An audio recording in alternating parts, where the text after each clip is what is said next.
जी तो प्यारे बच्चों, कैसे हैं आप? मैं उम्मीद करता हूं कि आप सब ठीक हैं। आज की वीडियो में बात करेंगे chapter number 1 biodiversity and classification, इसके एक्सरसाइज में मौजूद शॉर्ट क्वेश्चन आंसर्स की। जी तो बच्चों, पहला क्वेश्चन जो है वो किया जा रहा है, what are the 3 domains of life and how do they differ in terms of cellular structures. तो बच्चों, इसका जवाब जो है हम जीएस बायोलॉजी नोट्स जो हैं हमारे, जो कि डिस्क्रिप्शन में लिंक है, वहाँ से आप डाउनलोड भी कर सकते हैं, इसमें से मालूम करने की कोशिश करेंगे। तो पहला शॉर्ट क्वेश्चन था कि डोमेन्स बतानी थी 3 हमने, तो ये हमारे पास इसका जवाब है। ठीक है, कि जो 3 डोमेन्स हैं उसमें बैक्टीरिया, आर्चिया और यूकैरिया जो हैं वो शामिल है। सेलुलर स्ट्रक्चर्स की बात करें कि जो बैक्टीरिया होते हैं ये बेसिकली प्रोकैरियोटिक सेल्स होते हैं। Cell walls contain peptidoglycan lack membrane bound organelles. ठीक है, यानी कि ये जो बैक्टीरिया होते हैं इनकी जो मतलब सेल वॉल होती है वो पेप्टिडोग्लाइकन की बनी होती है, उनमें कोई मेम्ब्रेन बाउंड ऑर्गेनेलीज नहीं होती हैं। इसके अलावा आर्चिया हमारे पास नेक्स्ट डोमेन है और इसमें prokaryotic but with unique membrane lipids and no peptidoglycan in cell walls, कि प्रोकैरियोटिक होते हैं ये भी but with unique membrane lipids, यानी कि इनकी अंदर मेम्ब्रेन लिपिड जो हैं वो यूनिक होते हैं। And no peptidoglycan in cell walls, और इनकी सेल वॉल में पेप्टिडोग्लाइकन्स नहीं होते। और यूकैरिया की अगर हम बात करें तो यूकैरिया में जो है वो eukaryotic cells with membrane bound organelles होती हैं। ठीक है, और ये बड़े प्रिसाइज से मैंने नोट्स बनाए हैं, और शॉर्ट क्वेश्चन अगर आपको बोर्ड में 2 नंबर का आता है तो आप इजीली यहाँ से तैयारी करके जा सकते हैं और पूरे के पूरे 2 नंबर हासिल कर सकते हैं। ठीक है, चलें क्वेश्चन नंबर 2 की तरफ चलते हैं। प्यारे बच्चों, क्वेश्चन नंबर 2 जो है वो किया जा रहा है जी, डिस्क्राइब 1 की feature that differentiates archaea from bacteria, यानी कि हमें एक ऐसा की फीचर बताना है जो आर्चिया और बैक्टीरिया में फ़र्क करे। ठीक है, डिफरेंशिएट करे। तो बेटा आपको पता है कि आर्चिया और बैक्टीरिया में फ़र्क करना हो तो आप सबसे पहले जो है वो सेल वॉल कंपोजिशन का कंपैरिजन कर सकते हैं। सेल वॉल की तरफ अगर हम देखें तो बैक्टीरिया की सेल वॉल पेप्टिडोग्लाइकन की बनी हुई है, जबकि आर्चिया के पास पेप्टिडोग्लाइकन नहीं है, बल्कि उसके पास जो है वो सूडोपेप्टिडोग्लाइकन है और कुछ और यूनिक पॉलीमर्स हैं। मेम्ब्रेन लिपिड्स की बात करें तो बैक्टीरिया के पास फैटी एसिड चेन्स होती हैं जो ग्लिसरॉल और ईस्टर्स बॉन्ड्स बनाती हैं, जबकि आर्चिया के पास जो है वो ब्रांच्ड आइसोप्रीन चेन्स होती हैं जो ग्लिसरॉल के साथ लिंक्ड होती है और वो भी ईस्टर बॉन्ड्स बना रही होती हैं। लेकिन ये स्टेबलाइज मेम्ब्रेन्स होती हैं एक्सट्रीम एनवायरनमेंट्स में, यानी कि आइसोप्रीन चेन लिंक्ड जो हमारे पास मेम्ब्रेन्स हैं, ठीक है, मेम्ब्रेन लिपिड्स हैं, ये बेसिकली हाई टेम्परेचर के ऊपर भी ज़िंदा रहने की सलाहियत रखते हैं। ठीक है, ये आपने याद रखना है। उसके बाद प्यारे बच्चों क्वेश्चन किया जा रहा है कि how do sponges reproduce asexually, यानी कि जो स्पॉन्जेस होती हैं वो एसेक्सुअली कैसे रिप्रोड्यूस करती हैं।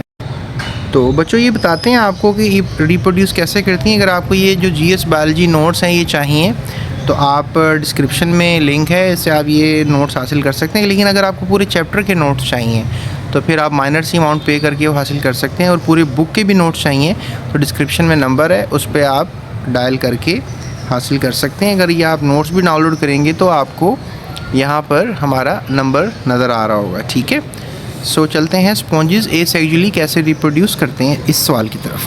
तो प्यारे बच्चों, स्पॉन्जेस अगर एसेक्सुअली रिप्रोड्यूस करते हैं तो उसके 3 मेथड्स हैं। सबसे पहला मेथड है बडिंग, दूसरा मेथड है फ्रेगमेंटेशन और तीसरा मेथड है जेम्यूल फॉर्मेशन।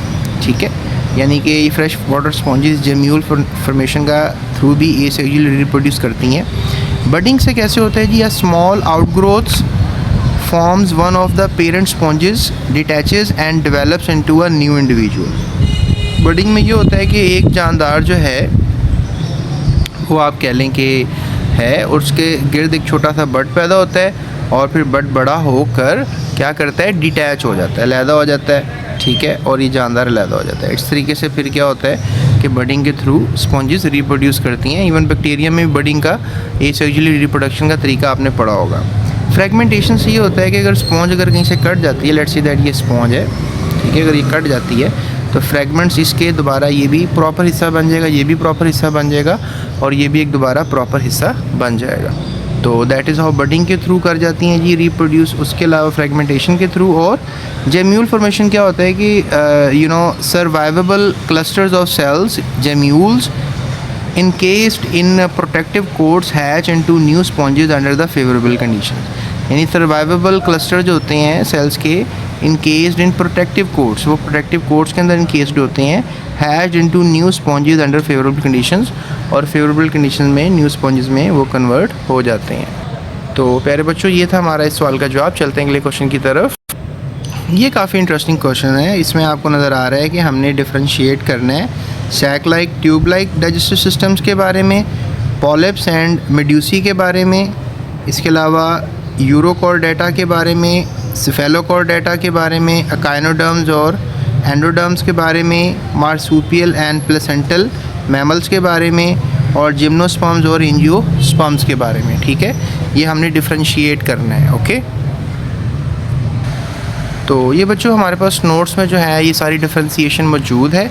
ये हमारे पास जो एक सैक लाइक जानदार होते हैं और एक ट्यूब लाइक जानदार होते हैं, उनमें क्या डिफरेंस होता है। जो सैक लाइक होते हैं, sac like has 1 opening, tube like has 2 openings, mouth and anus। Sac like mixes food and waste, tube like separates have separate digestion and excretion process। Sac like is less efficient system, tube like is more efficient system। ठीक है,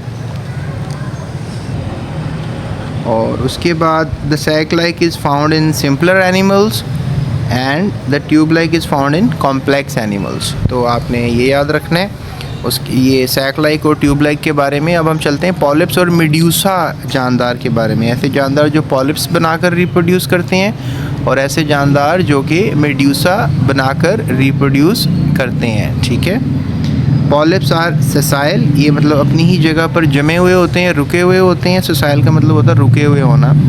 and medusae are freely swimming, यानी कि ये free swimming करते हैं। ये वाले जो मेड्यूसी जानदार होते हैं, ये जो मेड्यूसा बनाते हैं, they are basically some kind of jelly fishes.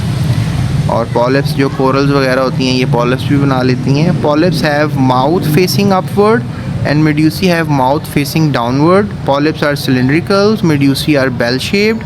Polyps reproduce asexually, medusae reproduce sexually. तो ये आपने याद रखना है प्यारे बच्चों। उसके बाद नेक्स्ट क्वेश्चन जो है वो ये है कि जो यूरोकॉर्डेटा होते हैं और सेफेलोकॉर्डेटा होते हैं, इनमें कोई दोनों में अगर बुनियादी कोई ख़ास फ़र्क है तो वो हमने बताना है। ठीक है, तो प्यारे बच्चों, जो यूरोकॉर्डेटा होते हैं, urochordates have notochord only in larvae, cephalochordates have notochord life long. Urochordates adults are sessile, cephalochordates are motile. Sessile हुई बात कि अपनी जगह पे रुके हुए जमे हुए, जबकि जो मोटाइल होते हैं वो मूवमेंट कर सकते हैं। उसके बाद urochordates have tunic, cephalochordates do not have a tunic membrane. Urochordates lose some chordate features in adulthood, cephalochordates retain all chordate features. तो ये बात आपने याद रखनी है। उसके बाद प्यारे बच्चों, हमने एक्टोथर्म्स और एंडोथर्म्स में भी फ़र्क करना है। Ectotherms rely on external heat, endotherms generate internal heat. Ectotherms have variable body temperature, endotherms maintain constant temperature. Ectotherms require less food energy, endotherms require more food energy. Ectotherms becomes inactive in cold and endotherms remain active। ठीक है, ये सब आसान sentences थे, hope so आपको पता होंगे। उसके बाद मार्सूपियल और प्लेसेंटल मैमल्स होते हैं। मार्सूपियल और प्लेसेंटल मैमल्स में क्या फ़र्क होता है? Marsupials give birth to the mature young, placental placentals to mature youngs, marsupial give birth to immature youngs, और ये placental जो है give birth to mature youngs। ये फ़र्क है। marsupials carry young in pouch, अपने वो जो बच्चे को पाउच में रखते हैं ना, जिस तरह कैंगरू वगैरह की एग्जांपल्स हैं। और placentals develop young inside the uterus। तो जितने भी mammals हैं उनका जो बच्चा है उनकी बॉडी के अंदर ही डेवलप होता है। marsupials have shorter gestation, यानी कि इनका जो एक प्रेगनेंसी पीरियड है ये काफ़ी कम होता है। ठीक है, और इनका जो प्रेगनेंसी पीरियड है, ठीक है, कंपैरेटिव टू मार्सूपियल ज़्यादा ही होगा। ठीक है, फिर उसके बाद बात की जा रही है कि जो मार्सूपियल्स हैं mostly found in Australia. Marsupials आपको ऑस्ट्रेलिया कॉन्टिनेंट में मिलेंगे, जबकि जो प्लेसेंटल मैमल्स हैं they are basically world wide आपको मिलेंगे। ठीक है, उसके बाद अगला क्वेश्चन है कि फ़र्क करें जिम्नोस्पर्म्स में और एंजियोस्पर्म्स में। तो जिम्नोस्पर्म्स होते हैं जिनके नेकेड सीड्स होते हैं, और एंजियोस्पर्म्स जिनके सीड्स के साथ साथ फ्रूट्स भी होते हैं। तो ये फ्लावरिंग प्लांट्स होते हैं, आप कह लें जो एंजियोस्पर्म्स होते हैं, और ये नॉन फ्लावरिंग प्लांट्स होते हैं, ठीक है। They do not have flower, non flowering, and they have flower तो flowering. Gymnosperms are usually have needle like leaves, इनके जो लीव्स होते हैं वो नीडल लाइक होते हैं, इनके ब्रॉड लीव्स होते हैं, आपको पता ज़रा खुले और बड़े पत्ते होते हैं। जिम्नोस्पर्म्स रिप्रोड्यूस यूजिंग कॉन्स, ये कॉन्स के थ्रू जो है रिप्रोड्यूस करते हैं। Angiosperms use flowers for reproduction, और ये फ्लावर्स के थ्रू रिप्रोडक्शन करते हैं, ठीक है। उसके बाद प्यारे बच्चों नेक्स्ट क्वेश्चन जो है, जो 5th क्वेश्चन है वो किया जा रहा है। Which kingdom is characterized by organisms with chitin और chitin in their cell walls and are most decomposers. तो प्यारे बच्चों जिनकी सेल वॉल जो है वो बनी हुई है काइटिन की, और जो डिकम्पोजर्स कहलाते हैं वो है किंगडम फंजाई। जितनी भी दुनिया में फंजाई है ये बेसिकली डिकम्पोजर्स ही होते हैं। Organisms with chitin in their cell walls belong to the fungi kingdom. Fungi are mostly decomposers breaking down dead organic matter. They secrete enzymes that digest complex substances externally. This process helps recycle nutrients back into the environment. Chitin provide strength and rigidity to their cell walls. तो बस ये आपने याद रखना है। उसके बाद प्यारे बच्चों अगला क्वेश्चन है, what type of speciation occurs when populations are geographically separated। अगर मतलब लेट्स से दैट कि स्पीशीज़ इकट्ठी रह रही थी, लेकिन फिर एक हादसा हुआ, किसी तरीके से जोग्राफिकल हादसा हुआ, तो अगर वो अलहदा हो गई हैं स्पीशीज़ तो क्या होगा, मतलब किस तरह की स्पीसीएशन होगी। तो एलोट्रॉपिक स्पीसीएशन जो है वो होगी occurs when populations are isolated by physical barriers or geographical barriers such as mountains or rivers। यानी रिवर्स या माउंटेन की वजह से दो जो जानदार हैं इधर के इधर ही रह गए, उधर के उधर ही रह गए, और वो लहदा एक जानदार उभर कर सामने आए आने वाले वक्तों में। तो that speciation is called allopatric speciation. It lead to the genetic divergence over time. तो वक्त के साथ साथ इसमें जेनेटिक डाइवर्जेंस देखने को मिलती है। सो एग्जांपल के तौर पे the speciation observe in Darwin finches, जो डार्विन की फिंचेस थी इसके अंदर हमने देखा है, ठीक है, जो गैलापागोस आइलैंड पे रहती थी। जैसा कि आपको पिक्चर में नज़र भी आ रहा है कि इसकी जो बीक है इंसेक्ट एंड सीड ईटर होने की वजह से इसकी बीक ऐसी हो गई है, और इसकी इंसेक्ट ईटर होने की वजह से ज़रा बारीक सी बीक हो गई है, और ये सिर्फ सीड ही खाती है तो इसकी जो बीक है वो काफ़ी मोटी और तगड़ी सी हो गई है। तो ये स्पीसीएशन की एक बहुत अच्छी मिसाल है, ठीक है। और ये ईमो और कीवी जैसे जानदार आप देख सकते हैं, they look like same red. ये बहुत छोटा होता है साइज़ में, ये बहुत बड़ा होता है, ठीक है ना। और ये पिजन्स वगैरह की जो डेवलपमेंट है, तो इस तरह की डेवलपमेंट को आप ले सकते हैं। The speciation observed in Darwin finches on Galapagos islands where different populations adapted to diverse environments. Different population जो हैं वो डाइवर्स एनवायरनमेंट्स में रहना सीख गई। उसके बाद प्यारे बच्चों 7वां सवाल है जी, what is the role of genetic drift in the process of speciation. Genetic drift का जो है वो क्या किरदार है स्पीसीएशन में। देखो जेनेटिक ड्रिफ्ट का ये किरदार है कि genetic drift call random changes in the allele frequencies specially in the small populations. Over time these random changes can make population genetically different. और वक्त के साथ साथ जब जेनेटिक ड्रिफ्ट आता है तो पॉपुलेशन डिफरेंट हो जाती है, जिसमें मैं आपको कीवी और ईमू की एग्जांपल दे रहा था अभी। If they becomes so different, they can no longer interbreed, thus new species can form, और नई species बन जाती है। So this is how genetic drift can lead to speciation. Okay?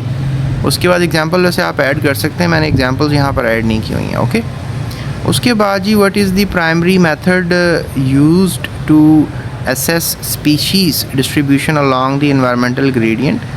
तो एक जो प्राइमरी मेथड है जिसको आप यूज़ कर सकते हैं कि स्पीशीज़ की डिस्ट्रीब्यूशन को देखें हम एनवायरमेंटल ग्रेडियंट के तौर पे, तो एक मेथड है that is called the transect sampling. इसको हम देख लेते हैं। It involves laying out a line और strip across the study area and recording species at regular intervals along this line. Use, इसका यूज़ क्या है, this method is effective for studying the distribution of species across environments. और example पे आप इसको coastal zone पे ले लो। The transect can be laid from the high tide line to the low tide line to record the types of abundance of internal organisms. ठीक है, तो ये जो लो टाइडल लाइंस पर या हाई टाइडल लाइंस पर जानदार रहते हैं, ये एक ट्रांजैक्ट सैम्पलिंग के तौर पे जानदारों को आप जो है वो देख सकते हैं। उसके बाद प्यारे बच्चों हमारे पास आखिरी क्वेश्चन है, ठीक, if I am not wrong there are total 9 questions of this chapter. Last question है, which level of biodiversity assessment involves evaluating the variety of ecosystems in a region? तो इकोसिस्टम्स डाइवर्सिटी असेसमेंट को अगर हम देखें तो ecosystem diversity assessment involves evaluating the variety of ecosystems in a region. This level of biodiversity assessment looks at the different types of ecosystems such as forest, grasslands, wetlands and their distributions. It helps to understand the complexity and the health of ecosystems. Ecosystems diversity is crucial for maintaining ecological balance. तो ये characteristics हैं ecosystem diversity के assessment के जो आपने याद रखने हैं। ठीक है, आई होप कि मैंने सारे क्वेश्चंस का आपको जवाब दे दिया। अगर इसके अलावा भी आप नोट्स चाहते हैं जीएस एकेडमी की तरफ से तो ये दिए गए नंबर पर रब्ता करके आप नोट्स हासिल कर सकते हैं। और ये वाले जो नोट्स मैं आपको पढ़ा रहा था ये टोटली फ्री ऑफ कॉस्ट, आपको डिस्क्रिप्शन में लिंक है, वहाँ पर क्लिक करें, PDF आपको डाउनलोड होने के लिए मिल जाएगा और आप डाउनलोड करके अपने दोस्तों के साथ भी फ्रीली शेयर कर सकते हैं और ख़ुद भी पढ़ सकते हैं। So that's it, thank you so much. अपना ख्याल रखिएगा, ज़्यादा चैनल को सब्सक्राइब कीजिएगा। अल्लाह हाफ़िज़।